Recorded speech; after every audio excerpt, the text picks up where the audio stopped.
Assalamualaikum, dear students, ladies and gentlemen. Welcome back yet again in another episode from the NOA media team. Today we are going to discuss the fundamental rights under the Constitution of Pakistan. Constitution of Pakistan, जैसा कि आपको पता है कि there are the three constitutions historically Pakistan के लिए 1956 का, 1962 का and 1973 का. जो अभी करंटली पाकिस्तान का कॉन्स्टिट्यूशन ऑफ पाकिस्तान है, it is of the constitution of 1973, जिसके 12 पार्ट्स हैं और 280 कंप्लीट आर्टिकल्स हैं. My dear students, today we are going to discuss about the part 2 of the Constitution of Pakistan 1973, and it has basically two chapters. Chapter 1 comprises of the articles 8 to 28 जो basically fundamental rights हैं, और chapter 2 जो है part 2 का of the Constitution, it comprises of article 29 to 40 जिनको basically आप लोग principles of policy कहते हैं. माय डियर स्टूडेंट्स, इसकी इंपॉर्टेंस सीएसएस के हवाले से इस वजह से इंपॉर्टेंट है कि जब आप लोग पाकिस्तान अफेयर्स में, करंट अफेयर्स में और अपने रिस्पेक्टिव ऑप्शनल्स में, whether it is gender studies, whether it is criminology, whether it is some other subject जहां आप रेफरेंस देंगे फंडामेंटल राइट्स का, तो फिर आप लोगों को एक बट्रेस करेगा आपके आर्गूमेंट को इन the eyes of the examiner. तो आप लोग ऐसा करें कि अपने पास नोट्स बना लें इन सब के. हम वन बाय वन तमाम फंडामेंटल राइट्स को इंशाल्लाह कवर कर रहे होंगे, तो आप लोग अपने नोट्स पे इन्हें नोट डाउन कर लें and you can easily memorise them अगर आपको ये वीडियो आप लोगों ने तवज्जो से सुन ली. माय डियर स्टूडेंट्स, सबसे पहले what is the difference between fundamental rights and human rights.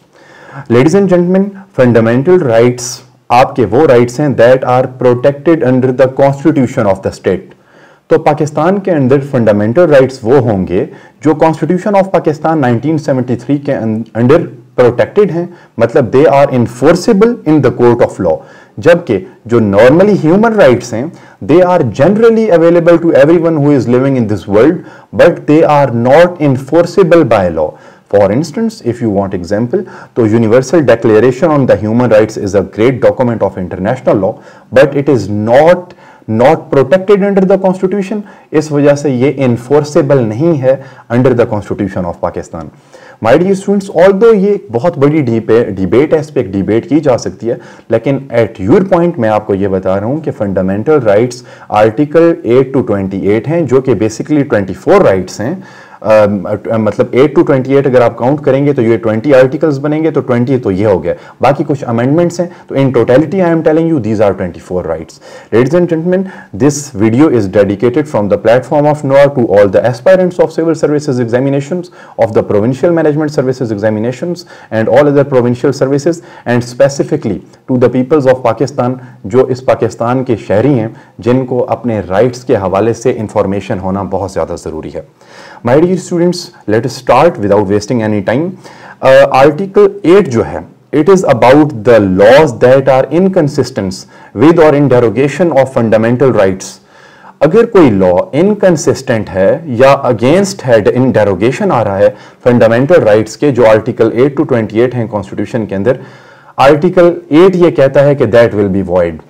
यानी and if there is some law या if there is some custom, the word custom has been used explicitly in this article. Article 8 ये कहता है कि अगर कोई law या कोई कस्टम आपके फंडामेंटल राइट्स के इनकंसिस्टेंस है, इन डेरोगेशन विद है, तो वो नल एंड वॉइड हो जाएगा. तो इसके अंदर आपके इसके बारे में एक मैं आपको पॉइंट बता दूं कि ये जो आर्टिकल 8 है, this gives supreme court an inherent power of the judicial review. यानी कि आपकी मजलिस शूरा पाकिस्तान के अंदर, आपके पार्लियामेंट, आपके सेनेट, आपकी नेशनल असेंबली अगर कोई लॉ बनाती है और वो इन डेरोगेशन आता है या आप कह लें कि in violation of the fundamental rights आता है, तो वो सुप्रीम कोर्ट उसको नल एंड वॉइड कर देगा under its inherent power of judicial review under this article 8 of the constitution of Pakistan. My dear students, इस यही कस्टम्स के हवाले में ये आर्टिकल बात करता है. For instance, there is a famous custom, आप वो जेंडर स्टडीज में पढ़ते होंगे, क्रिमिनोलॉजी में you would be discussing karokari का जो कस्टम है, it is against the fundamental rights. अच्छा, फॉर इंस्टेंस ऑनर किलिंग में अगर कोई बंदा ये कहे कि जी ये हमारे घर का मामला है तो हम पुलिस को इस मामले में इंटरवीन नहीं करने देंगे, तो it is in the abrogation of the constitution of Pakistan. My dear students, कोई बंदा ये नहीं कह सकता। इसी वजह से वो तमाम कस्टम्स जो फंडामेंटल राइट की वायलेशंस में होंगे under article 8 of the constitution of Pakistan 1973, they will be null and void. My dear students, अगर आर्टिकल 9 की हम बात करें तो इससे पहले एक चीज याद रखिएगा कि हर राइट जो इस चैप्टर में अवेलेबल है, चैप्टर 1 में, ये रीजनेबल रिस्ट्रिक्शंस हैं इसके ऊपर। तो वो रीजनेबल रिस्ट्रिक्शंस कौन इंपोज करता है? वो भी लॉ इटसेल्फ इंपोज करेगा। My dear students, article 9 is about the security of the person.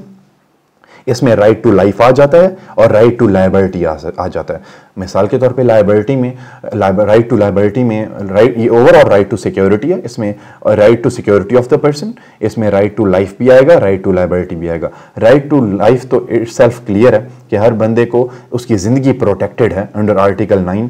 कोई किसी को कत्ल नहीं कर सकता, अगर कत्ल करेगा तो एक सेपरेट प्रोसीजर एडॉप्टेबल है जिसके खिलाफ ताज़ीरात पाकिस्तान के तहत, पाकिस्तान पीनल कोड के तहत क्रिमिनल केस उसके ऊपर स्टार्ट किया जाएगा in the state of Pakistan.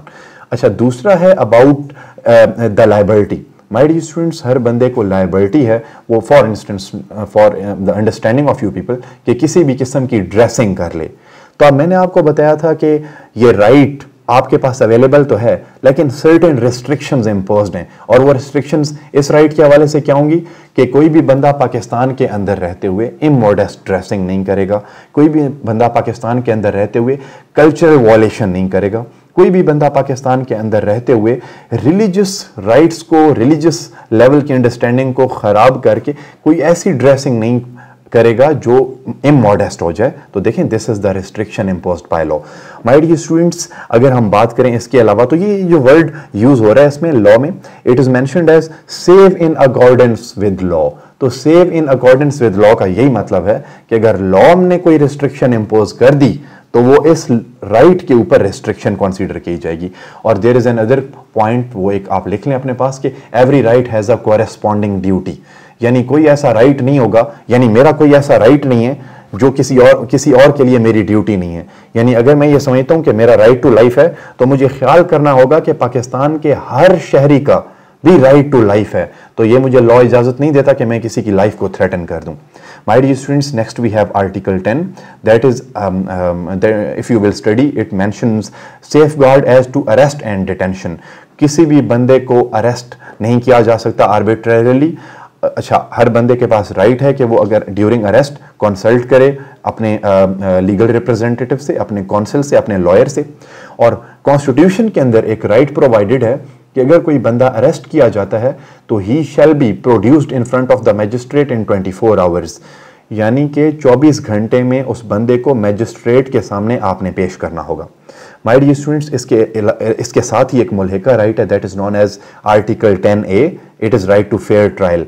हर बंदे के पास ये राइट है कि उसको फेयर ट्रायल प्रोवाइड किया जाए, ड्यू प्रोसेस प्रोवाइड किया जाए।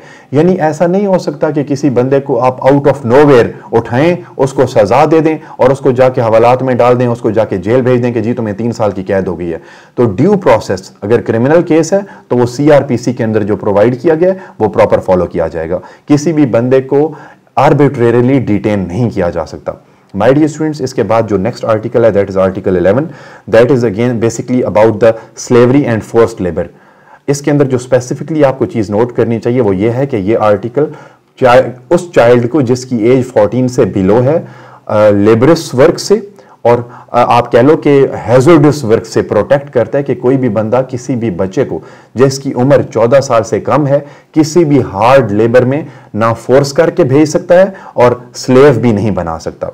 माय डियर स्टूडेंट्स, आर्टिकल 12, ये भी रिसेंटली आपने देखा भी होगा, वो एक जज के हवाले से एक केस चल रहा है, एक जज साहब के हवाले से, तो that is important in this discussion. तो ये आर्टिकल 11 के हवाले से है। माय डियर स्टूडेंट्स, आर्टिकल 12 और आर्टिकल 13 जो हैं they are of the very legal nature. वो बेसिकली ये कहते हैं कि आर्टिकल 12 कहता है कि कोई रेट्रोस्पेक्टिव एप्लीकेशन नहीं होगी पनिशमेंट्स के हवाले से। माय डियर स्टूडेंट्स, इसकी सिंपल बात यह है कि अगर आज डेट है, इट इज 17 सितंबर, और 17 सितंबर 2023 को कोई लॉ बनता है तो वो इससे पहले हुए एक्शंस पे या इससे पहले किए गए क्राइम्स पे एप्लीकेबल नहीं होगा। माय डियर स्टूडेंट्स, 2023 का बनाया गया लॉ कभी भी 2022 के एक्शंस पे, वो बेशक क्रिमिनल क्राइम हो या ना हो, या 2022 के एक्शंस पे अप्लाई नहीं होगा unless it is specifically mentioned in that law कि ये लॉ आज से पहले वाले भी क्राइम्स पे एप्लीकेबल होगा। इसी तरह आर्टिकल 13 है, वो ये कहता है कि किसी भी बंदे को डबल पनिशमेंट नहीं दी जा सकती। यानी अगर एक बंदा एक क्राइम करता है तो उसको उसी क्राइम के अगेंस्ट किसी और अदालत में जाके दोबारा सजा नहीं दी जा सकती। हर बंदे को हर क्राइम के अगेंस्ट एक बार ही सजा मिलेगी, उसके डबल पनिशमेंट नहीं हो सकती। आर्टिकल 14 जो है, it is about the inviolability of the dignity of man, कि हर बंदा डिग्निफाइड है, किसी भी बंदे को टॉर्चर नहीं किया जा सकता एविडेंस को एक्सट्रैक्ट करने के लिए, और किसी भी बंदे की प्राइवेसी ऑफ होम को, चार दीवारी के चादर और चार दीवारी के तकद्दुस को पामाल नहीं किया जा सकता। It is protected under the article 14 of the constitution of Pakistan 1973। Ladies and gentleman, article 15 is about freedom of movement, जो बेसिकली तीन बातें करता है कि हर बंदे को राइट है टू मूव और रेजाइड एनीवेयर इन पाकिस्तान। दूसरा, इसके ऊपर रीजनेबल रिस्ट्रिक्शंस हैं। कोई बंदा डिफेंस की इस्टेब्लिशमेंट्स में, लॉ एनफोर्समेंट की इस्टेब्लिशमेंट में जाके एंटर नहीं हो सकता। वो ये नहीं कह सकता कि मेरा फ्रीडम ऑफ मूवमेंट है तो मैं जाके किसी डिफेंस सेटअप में चला जाऊं, या मैं जाके किसी पुलिस के सेटअप में चला जाऊं, मैं सीटीडी के दफ्तर में चला जाऊं, तो this will be restriction on this right. तो मैंने आपको क्या कहा था कि हर राइट के ऊपर रीजनेबल रिस्ट्रिक्शन इंपोज की गई होगी। My dear students, article 16 is about freedom of assembly. हर बंदे को, आप कह लें कि पीसफुल असेंबली का राइट है, चार बंदे मिलके कोई पीसफुल डिस्कशन कर सकते हैं। उसमें लिखा हुआ है विदाउट आर्म, वो असलहा विदाउट आर्म्स वो करेंगे, असलहा यूज नहीं कर सकते, और पब्लिक ऑर्डर को खराब नहीं कर सकते। यानी कोई ऐसा काम नहीं कर सकते जिसमें पब्लिक बेनिफिट को प्रॉब्लम हो, यानी कि लोगों की आम जिंदगी, जो रोजमर्रा जिंदगी है, उनके तसलसल में मसला आ जाए, तो that will not be allowed. Article 17 is about freedom of association. Ladies and gentleman, freedom of association में हर बंदे को पॉलिटिकल पार्टी बनाने का, यूनियन बनाने का राइट है, लेकिन इसके ऊपर भी रिस्ट्रिक्शंस हैं कि अगर कोई बंदा किसी यूनिवर्सिटी में है और वहाँ पे रिस्ट्रिक्शन है कि आप यूनियन नहीं बना सकते, तो वो नहीं बना सकता, ठीक है, अनलेस के अगर उसके अंदर कोई प्रोविजन ऐसी अवेलेबल ना हो। My dear students, article 18 is about freedom of trade, freedom of business, freedom of profession. तो पाकिस्तान के हर शहरी को ट्रेड करने की, बिजनेस करने की, और अपने प्रोफेशन को चूज करने की, अडॉप्ट करने की, और उसमें जिंदगी गुजारने का राइट हासिल है, प्रोवाइडेड दैट कि वो कोई ऐसा बिजनेस ना हो जो लॉ ने प्रोहिबिट किया हो। मिसाल के तौर पे illegal weapon handling, smuggling, drug trafficking, human trafficking, they can not be allowed under this article 18 of the constitution. यानी जो चीज़ लॉ में प्रोहिबिटेड होगी वो यहाँ पे भी राइट नहीं होगा। My dear students, the next important article 19, जिसके बारे में आप लोग बहुत सुनते रहते होंगे, that is freedom of speech. My dear students, freedom of speech तो पाकिस्तान में हर बंदा ही यूज़ कर रहा है। वो आप लोग कह लें कि कोई डाउन ट्रोडन बंदा जिसको कुछ भी नहीं पता होगा, तो उसके पास भी फ्रीडम ऑफ अनलिमिटेड एक्सप्रेशन है। लेकिन मैं आपको ये बता देता हूँ कि हर बंदे को एक्सप्रेशन की आज़ादी है, अपने ओपिनियंस को फ्रीली डिस्पर्स करने की। फ्रीडम ऑफ प्रेस भी आर्टिकल 19 के अंडर कवर किया जाता है। माय डियर स्टूडेंट्स, इसके ऊपर कुछ रिस्ट्रिक्शंस हैं। There are 5 restrictions on freedom of speech. मैं आपको बता देता हूँ। सबसे फर्स्ट इज अगेंस्ट इस्लाम, कि कोई चीज़ इस्लाम के अगेंस्ट नहीं की जा सकती, कोई बात नहीं की जा सकता, इस पे फ्रीडम ऑफ स्पीच नहीं होगी। दूसरा, nothing is allowed against the security and defence of the country, इस पे कोई फ्रीडम नहीं है स्पीच की।